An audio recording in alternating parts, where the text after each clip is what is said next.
Next speaker, Voпрос Gончаренко from Ukraine, on behalf of the European Conservative. Mr. Chairman, I had two questions. The first was about Nadia Savchenko, you already answered. And the second is about the rapid deterioration of the human rights and democratic freedoms situation in the Crimea, which is illegally occupied by the Russian Federation. The recent decision of Russian occupation authorities to suspend the activities of the Mejlis of the Crimean Tatar people, we consider it as the beginning of genocide. And I want to ask you, what practical steps are you going to make in order to protect the Mejlis and the Crimean Tatar people in general? Thank you.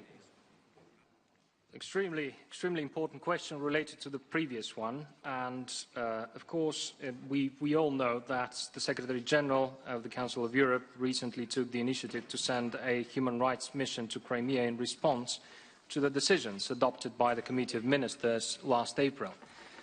This was a call by the Committee of Ministers to the Secretary General in order to do something, as you have already mentioned.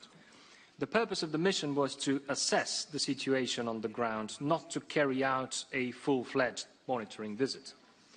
I have to say this assessment was done through meetings with numerous interlocutors from January 25th to 31st. The report of the mission was presented to the Committee of Ministers last week. It does not deal with any issue related to the status of Crimea. We need to be very clear about that. A very large number of delegations within the Committee of Ministers expressed their support for the Secretary-General's initiative and the strong hope that this first step will lead to reopening access to Crimea by the Council of Europe monitoring structures. Viable solutions must now be found to this end, and I hope that such solutions can be worked out with the constructive engagement of the parties concerned.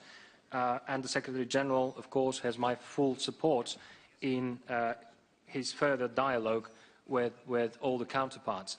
Of course, we all need to contribute to this dialogue. We all need to be involved and to assure that that first we have access, and this mission was a good first step towards this, and second, to guarantee that the human rights of the citizens on the ground are protected, or if there are any violations, we can assess them, document them, and take measures further on.